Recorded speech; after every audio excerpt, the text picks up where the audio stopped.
right, so 405 pounds for 5 sets of 3 tonight.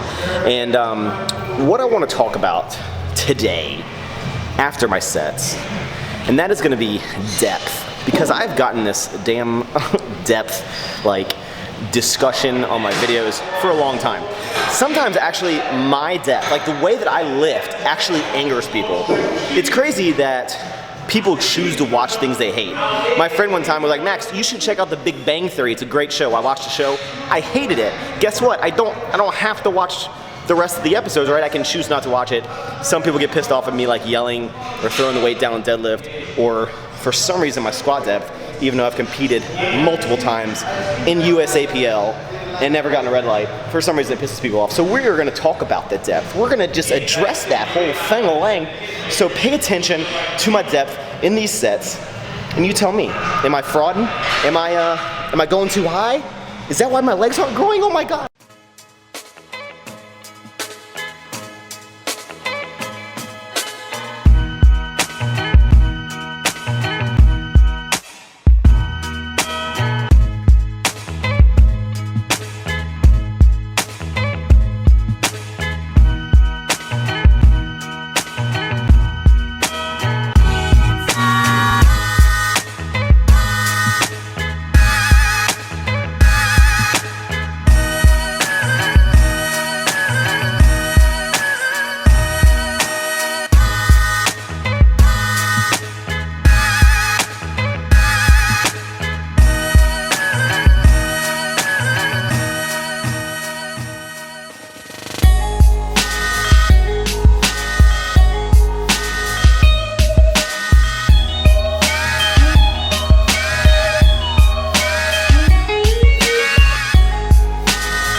Okay, let's talk about squat depth. I want to show you first how I used to squat when I squatted high bar. I was a big advocate of ass to grass, right? You got to go low, low, low, low. So I'm going to show you how I used to squat, all right? So it'd be high bar. My stance was pretty narrow, a little more narrow than my current low bar. And I would literally go here. I'll put a clip on the screen right now. Now this is 290 pounds. This is the most I've ever done for 4 sets of 8, and I'm pretty proud of myself for doing it. I'm really trying to work on my form. I'm trying to push my knees out a little bit more. I wanted my Addy Power shoes to come in, but had some complications with the order and Adidas, I guess, but basically won't be getting those anytime soon. So I'm stuck with the Converses, but I'm just going to work on, you know, going down, dropping that booty to the floor. You know, if I had some like Salt Shaker, Lil Jon playing, that'd be great. Getting all the girls at this VCU would, you know, be jealous of my booty dropping skills. Okay, so some people think that you have to squat ass to grass, right? Low, low, low. Some people think that this isn't even low enough, and you literally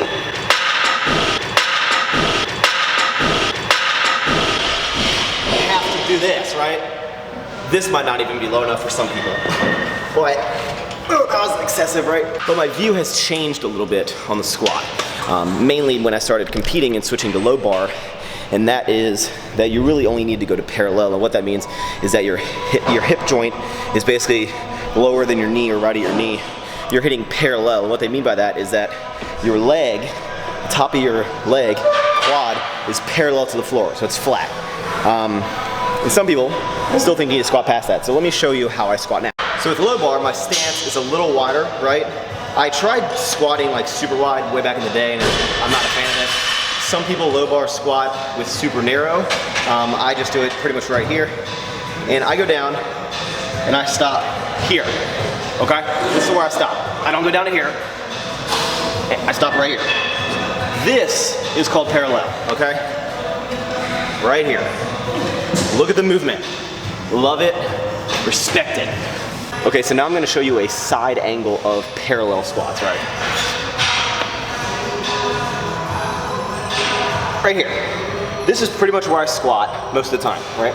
So my hip is slightly lower than my knee. Sometimes maybe I'll go here.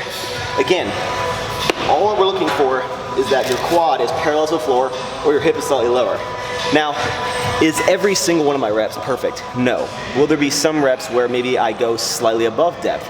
Yes. Now again, some people will go ass to grass on low bar. Some people will squat down to here.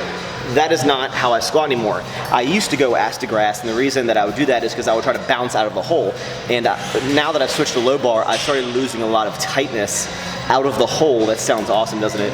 I would lose tightness, and when I control my stopping point, so before I would just like, you know, go out, I would bounce out, right? Now when I go down and I control, it helps me stay a lot tighter in the movement, and it helps me feel stronger and just like locked into the squat, so yeah. And now the issue with putting yourself on the internet is that people will judge every single thing you do. So if I'm squatting and I have some good reps like this, right, where I'm parallel, you know, then everyone's fine, right? No pitchforks. But if maybe on a rep I go right here, you know, maybe on a rep I go a little high, right? Ain't no big thing. I'm just doing rep work. It's not a big deal. It's not, you know, here. It's just maybe a little high. Maybe in a competition I wouldn't get it. People are like, ah. At the end of the day, guys, my YouTube videos are just for entertainment purposes, right? Or whatever you get from them. I just live life, and I share my experiences, my thoughts on camera, and whatever you take from that is up to you. I do not consider myself an informative YouTube channel like Omar Isov, Candido. There's a lot of people out there that are strictly informative. I am not that type of person, so I do not try to preach what is exactly right and what is exactly wrong, right? I just give my personal opinions sometimes based on, you know, what I'm going through. So I'm very happy with my squat form. I'm very happy with my squat depth. Again, I've competed in USAPL multiple times. Not once have I gotten a red light, besides when I actually failed the lift and had to dump the weight or, you know, had to get help up. So I'm perfectly fine. So if anything that I ever do angers anyone, if my squat depth angers you, if my face, if there's something about my face and you just don't like it, you want me to fix my face, I can't help you guys. So you can choose to watch, you can choose not to watch. That is the power of the internet. You're choosing to subscribe. By the way, if you guys wanted to know, my phone case is still in the locker below mine and it has not moved. This guy is actually dead. Okay, just left the post office. Day 3 of packing is complete. Every single order that has been placed up until 2:30 in the afternoon on Wednesday has gone out. I packed and shipped every single one by myself. Hope you guys love them. People are already getting them like a day after I ship them. Thank you guys so much. So I just picked up my Chipotle. I am in the second category on the Chiptopia. So we just got our second burrito. Major key, guys, you can get double meat for free on your free burrito using Chiptopia.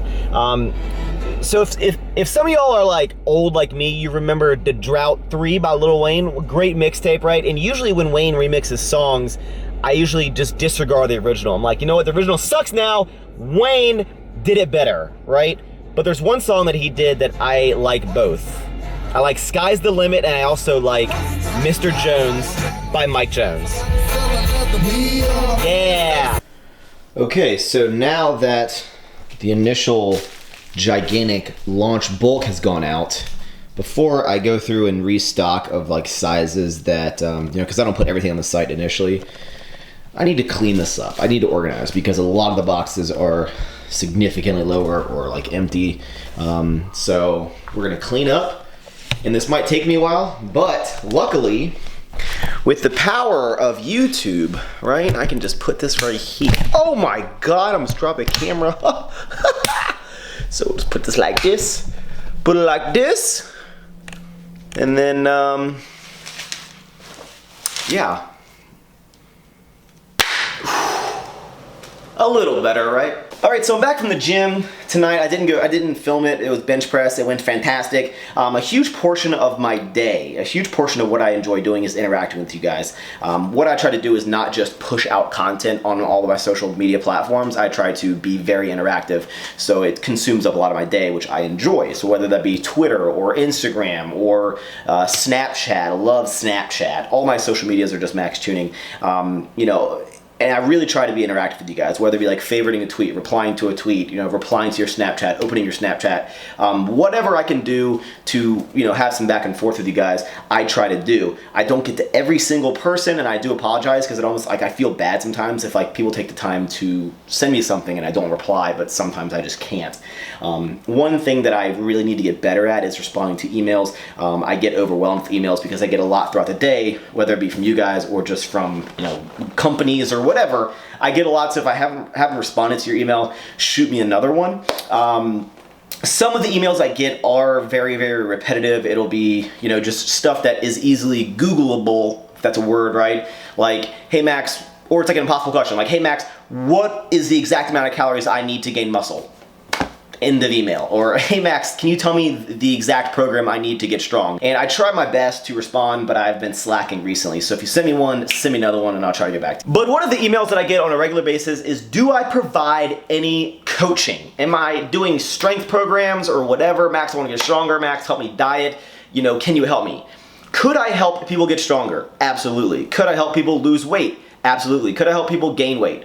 You might not think so, but yes, I have the general knowledge from the experience to do these things, right? But, you know, why don't I do online coaching? Why don't I coach?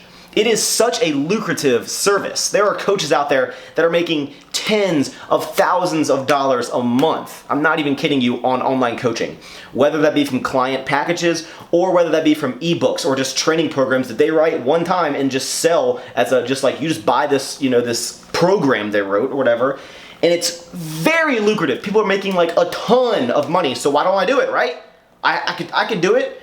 The reason is because I don't want to. I have no interest in having clients. I have no interest in coaching. That is one reason, right? I also don't feel that I could give the proper amount of attention that was required, that if someone was paying me money, that I don't have the time, or I don't want to make the time to be a coach. So that it just doesn't interest me. That's why I don't do it. And I also, although experience, I think, is probably one of the greatest things that you could have in terms of coaching, I think also credentials is important, especially when you get into a little more the scientific aspect of it, whether it be in nutrition or biomechanics or injuries or whatever. I don't have the knowledge of that stuff, and I don't want to steer someone in the wrong direction because I don't actually know the information I'm talking about.